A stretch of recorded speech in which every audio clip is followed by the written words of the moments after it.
নমস্কাৰ মই মৌজিদ বন্ধুসকল পলকতে সংকেতি সন্ধিয়াৰ 7টা গুৰুত্বপূৰ্ণ খবৰ। প্ৰথমটো খবৰ, ৰাজ্যত পুনৰ চলিছে উচ্ছেদ অভিযান।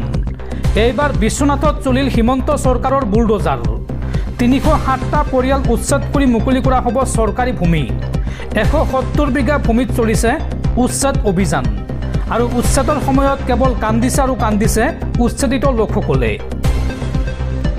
উচ্ছেদৰ বাবে এইবাৰ বিশ্বনাথত জাৰি কৰা হৈছে 163 ধাৰা। বিশ্বনাথ জিলা দণ্ডাধীশৰ কাৰ্যালয়ে জাৰি কৰিছে এই জৰুৰী নিৰ্দেশনা। উচ্ছেদ চলা স্থানৰ 100 মিটাৰ দূৰত্বলৈকে ব্যক্তি আৰু বাহনৰ প্ৰৱেশত নিষেধাজ্ঞা জাৰি।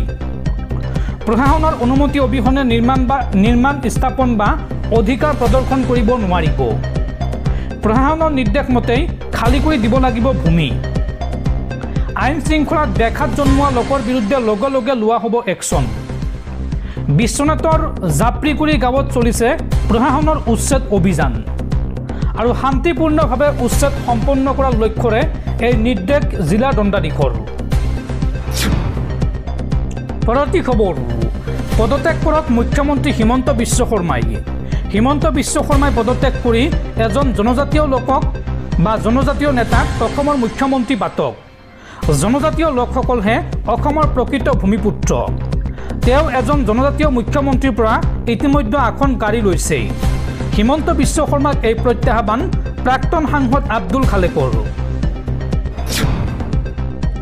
পৰৱৰ্তী খবৰ, অসমত পুনৰ 48 ঘণ্টীয়া মটৰ বন্ধ ঘোষণা।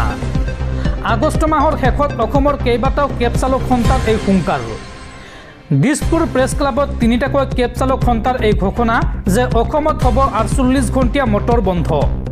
উল্লেখযোগ্য যে কেব চালকসকলক অচিনাকি ব্যক্তি বুলি মন্তব্য কৰিছিল অসমৰ মুখ্যমন্ত্ৰী হিমন্ত বিশ্ব শৰ্মাই আৰু তাৰ পিছতে আজিৰ দিনটোত দিছপুৰ প্ৰেছ ক্লাবত 3টাকৈ কেব চালক সন্থাই সংবাদমেল পাতি ঘোষণা কৰিছে যে অসমত হ'ব 48 ঘণ্টীয়া মটৰ বন্ধ।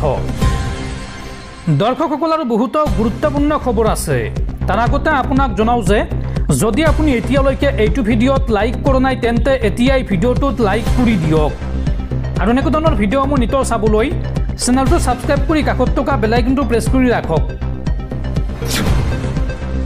পৰৱৰ্তী খবৰ, পেন কাৰ্ড, আধাৰ কাৰ্ড, ভোটাৰ কাৰ্ড থাকিলে আপুনি ভাৰতীয় নাগৰিক। এইসমূহ নথিপত্ৰ থাকিলে আপুনি নাগৰিকত্ব প্ৰমাণ কৰাৰ প্ৰয়োজন নাই। কোনেও নথিপত্ৰক লৈ ভয় কৰিব নালাগে। গুৱাহাটী উচ্চ ন্যায়ালয়ৰ অধিবক্তা আমান ৱাদুদৰ এই ডাঙৰ মন্তব্য। এবাৰ যদি ভাৰতীয় নাগৰিক বুলি প্ৰমাণিত হ'ল তেওঁ আৰু চিন্তা কৰিব নালাগে। আমি সকলোৰে লগত আছোঁ। কোনেও আৰু দ্বিতীয়বাৰ নাগৰিকত্ব প্ৰমাণ কৰাৰ প্ৰয়োজন নাই। এবাৰ নাগৰিকত্ব প্ৰমাণ হ'লে বাৰে বাৰে প্ৰয়োজন নাই নাগৰিকত্ব প্ৰমাণৰ। পেন কাৰ্ড, আধাৰ কাৰ্ড, ভোটাৰ কাৰ্ড আছে যদি তেওঁ ভাৰতীয় নাগৰিক। কোনেও নথিপত্ৰক লৈ ভয় কৰিব নালাগে। আমি 2015 চনৰ পৰা 2019 চনলৈকে নাগৰিকত্ব প্ৰমাণ কৰিছোঁ। অসমত SIRৰ প্ৰয়োজন নাই। SIRৰ জৰিয়তে দ্বিতীয়বাৰ নাগৰিকত্ব প্ৰমাণ কৰাৰ প্ৰয়োজন নাই। জন্মৰ প্ৰমাণ পত্ৰৰ বাবেও আতংকিত হোৱাৰ দৰকাৰ নাই। বৰ্তমানলৈকে চৰকাৰে SIR সন্দৰ্ভত কোনো ধৰণৰ জাননী প্ৰকাশ কৰা নাই। SIR সন্দৰ্ভত এই গুৰুত্বপূৰ্ণ মন্তব্য গুৱাহাটী উচ্চ ন্যায়ালয়ৰ অধিবক্তা আমান ৱাদুদৰ।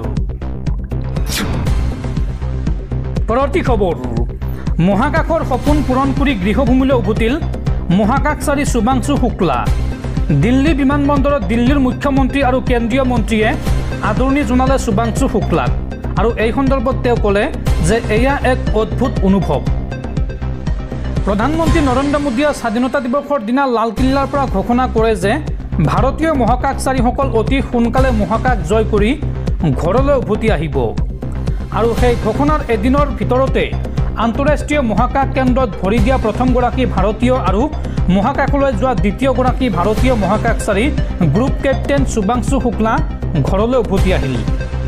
মহাকাশ অভিযান সম্পূৰ্ণ কৰি 15 জুলাইত তেওঁ পৃথিৱীলৈ উভতি আহে। অৱশ্যে সেই সময়ত তেওঁ পুনৰ আমেৰিকালৈ আহিছিল। তাৰ পৰাই দেওবাৰে পুৱা দিল্লীত অৱতৰণ কৰে আৰু এই ইতিহাস ৰচনা কৰা বায়ুসেনাৰ বিষয়াগৰাকী শুভাংশু শুক্লা। বিমানবন্দৰত তেওঁক আদৰণি জনাই তেওঁৰ পৰিয়াল, বিজ্ঞান আৰু প্ৰযুক্তি মন্ত্ৰী জিতেন্দ্ৰ সিং, দিল্লীৰ মুখ্যমন্ত্ৰী ৰেখা গুপ্তাকে ধৰি বহু লোক উপস্থিত থাকে। জাতীয় পতাকা হাতত লৈ থকা সাধাৰণ মানুহৰ ভিৰ যেন উৎসৱলৈ পৰিণত হ'ল আৰু এনে আদৰণিত শুভাংশু আপ্লুত হৈ পৰিল। সূত্ৰ অনুসৰি শুভাংশুৱে অতি সোনকালে প্ৰধানমন্ত্ৰী নৰেন্দ্ৰ মোদীক সাক্ষাৎ কৰিব। দেওবাৰে এই বৈঠক অনুষ্ঠিত হোৱাৰ সম্ভাৱনা আছে। মন কৰিবলগীয়া যে ভাৰত বৰ্তমান গগনয়ান মিছনৰ বাবে প্ৰস্তুতি চলাইছে।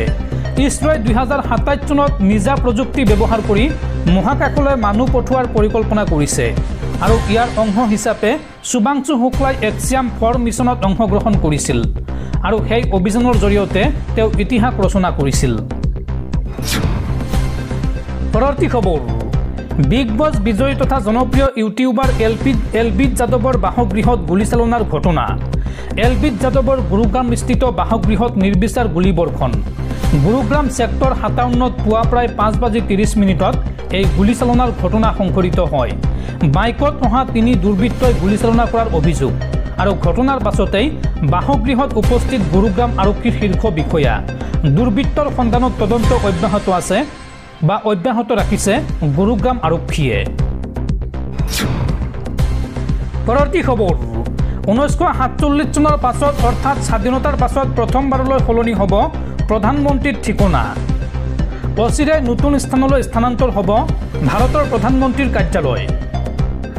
1947 চনৰ পাছত প্ৰথমবাৰৰ বাবে ঠিকনা সলনি হ'ব প্ৰধানমন্ত্ৰীৰ কাৰ্যালয়ৰ।